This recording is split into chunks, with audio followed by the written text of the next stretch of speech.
ओं नमो भगवते वासुदेवाय। श्रीमद्भागवत महापुराण प्रथम स्कंद अष्टादश अध्याय। परीक्षितंकु शाप। श्रुत उवाच द्रोणकुमार शस्त्राघाते से राजा वंची गर्भगते कृष्णर अनुग्रह भावे नमला जननी गर्भे ब्राह्मण कोपे शाप देला तक्षक दंशिव बोइला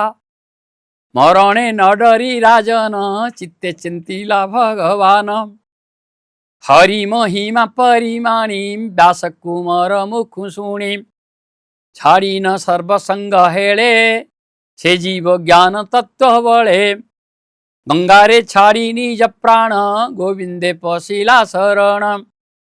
कृष्णर गुण गाथा पंती जे नित्य हृदये चिंतन्ति कृष्णर कथामृत तुंडे कही रोमांच निज पिंडे सर्वदा पाद जे स्मरती मरणे की बातांक भीति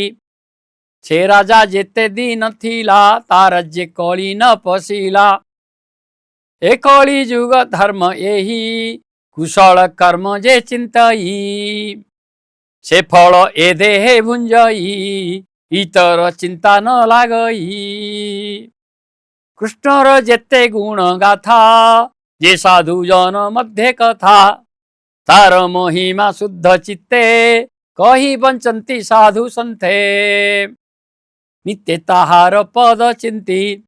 निश्चय गोविंदे पसंती ऋषयौचुः हे सुत साधु तुम्भ देहि चिरजीवने रहतु हि आम्भेजे नर देह बहि तुम्भनी कटे सुखे थाई कृष्ण अमृत कथा मान तोरो बदनु करने पानम करी वंचिलु दीना केते सुसाधु संगर आयत्ते हे यज्ञ कर्मे अंभ चित्त वेद वचने मोहगत हे यज्ञ धूमे धूमाकूल अंबर आत्माहीन बळ फुटिलु यज्ञ बाटे भ्रमी पथुकी जन्हे पथ श्रमी तुझे आंभर श्रम जाणी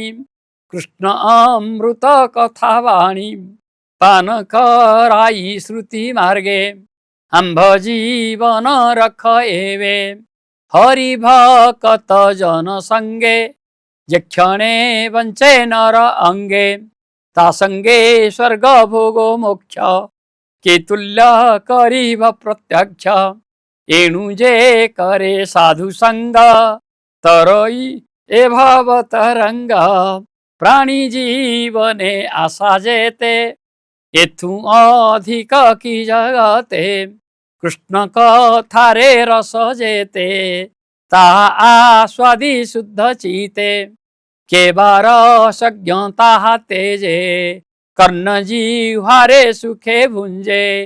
कह गोविंद रस कथा जेणे खांडिव भव व्यथा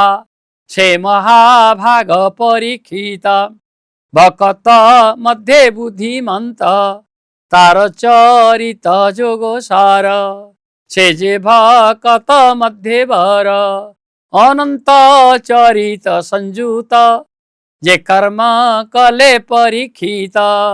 कह सकल आंभ आग तुम्भे सहजे महाभाग सुत उवाच कृष्णरो नाम जे गुणंती जे अबा श्रवणे शुणंती तांकर कथा की कहिबा तांकु समान अछि केवा से हरि सर्व घटे थाई शरण रक्षण बोलाई अनंत शक्ति से अनंत महांत गुण नाही अंत जार पाद नख लागी स्वभावे गंगा सौभागी से की पदार्थ ए जगते चिंती न पारे मुनि संथे एणु मुकुंद नाम बिने संसारे की वा उच्चारणे विष्णुर महिमा विचारे सहस्र जन्मे के बापरे एबे हो सुण विप्रजने हरिचरित शुद्ध मने से परीक्षित एक दिने मृग या अर्थे गला बने मृग न पाई घोर बने क्षुधित तृषित बदने जल न पाई पथ श्रमे मिलिला मुनिक आश्रमे देखई एक वृक्ष तले ब्राह्मण आसन निश्चले आनंदे मुद्रित लोचने आत्मानिवेशी जोग ध्याने हेमंते विप्रकु अनाई तृषिते कंठ शुष्क होई जल मागिला महाराजा इच्छई आपणार पूजा उदर तृण भूमि आदि अतिथि पूजार प्रसिद्धि अर्घ्यसु नृत्य साधुवाणी न लभी कोपे नृपमणि मने विचारे महाराज अवज्ञा कला मोते द्विज क्षुधा तृष्णार बळे मन क्षण क्षण के अचेतन प्रचंड क्रोधे काल बळे मृत उरग धनु हुळे ब्राह्मण गळे नेई देला तक्षणे निज पुरे गला पथे चलन्ते रूपमणि ब्राह्मण कथा मने गुणी एते अवज्ञा नर देहे क्षत्रिय जन्मे के वासहे हेमंते गला नरनाथ तक्षणे ब्राह्मणर सुत बालक संगे क्रीडा करे तेजे अनळ रूप धरे राजार आगमन कथा पितार जेमंत व्यवस्था बालक मुख शुणी तही मने भाळ कोप बही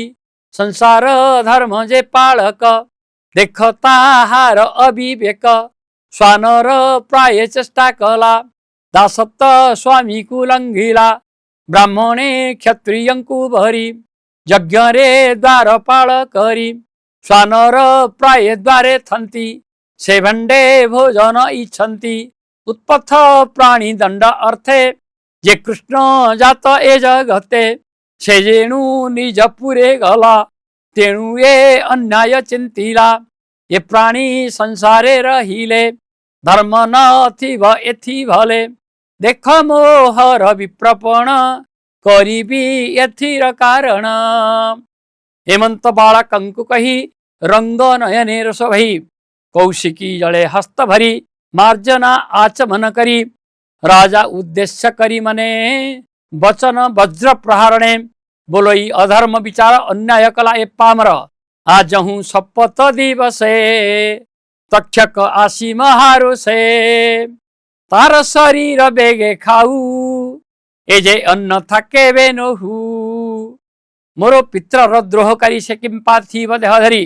हेमंत साप ताकू देई मिलिला पिता पास जाई पितार गले सर्प देखी कांदई अति दुखे दुखी पुत्र रोदन करने शुणी ध्यान तेजिला विप्रमणि से अंगिरस निजासने चाहिला उन्मील लोचने आपण गले सर्प देखी उठिला आसन उपेक्षी गलारू सर्पकु पकाई पुछई पुत्र मुख चाही हे पुत्र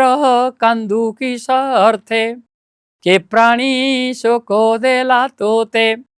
पिता वचन शुणी बळा संक्षेपी सकळ कहिला पुत्र वचन शुणी करने कोप बसिला विप्रमने पुत्र को चाही कोप भरे बोलोई निष्ठुर उत्तरे अळप अपराधे तू ही ए कर्म कलु किस पाई से भागवत पुण्य देही ये साप ताकू न जोगाई अळप अपराधे देख अधर्म बहिलु बालक जार भुज आश्रय करी धर्म संपद सुख सिरी प्रजाए सुखेण भुंजंती से कि काहारे द्रोह चिंती ये धर्म पाल नरपति सुकृत बंत चक्रवर्ती साक्षाते महाभागवत से राज ऋषि परीक्षित कला जे तिनी अश्वमेधी आगम निगम प्रसिद्धि क्षुधातृ सारे बुली बने मिलिला मोहर आश्रमे ताकू शांति तु न कलु विशेष घोर साप देलु से आंभ साप योग्य नोहे अशेष धर्मे देह बहे हेमंते विष्णु से ध्यायी ब्राह्मण बोले त्राही त्राही ओ नाथ करुणा सागर बालक दोषो क्षमा कर निंदा कपट अवज्ञान साप ताड़न आदिमान कला प्राणी की प्रतिकृत न करे जे तोर भकत तोहर भकत जे जना कोपन बसे तार मन प्राणी अपराध सहे तोहर भावे चित्त बहे अति अन्याय कर्म मोर मु कर्महीन दुराचार अनुतापित विप्रवर बोले गोविंद रक्षा कर ए नर लोके साधु जेते कोप न बसे तांक चित्ते प्राणी का दोष न घेनती स्तुति रे हरस नुहंती पर दुख रे दुखी होती सम दृष्टि रे आत्मा चिंती से साधु जनकर कथा केबे नुहई अन्यथा बोलो ई दास जगन्नाथ भाषा प्रबंधे भागवत इति श्रीमद्भागवते महापुराणे परमहंसगीतायां प्रथम स्कंदे विप्रशापोल्लंघनम नाम अष्टादशोऽध्यायः। ओं श्री कृष्णार्पणमस्तु। शुभं भवतु शुभानि भवतु।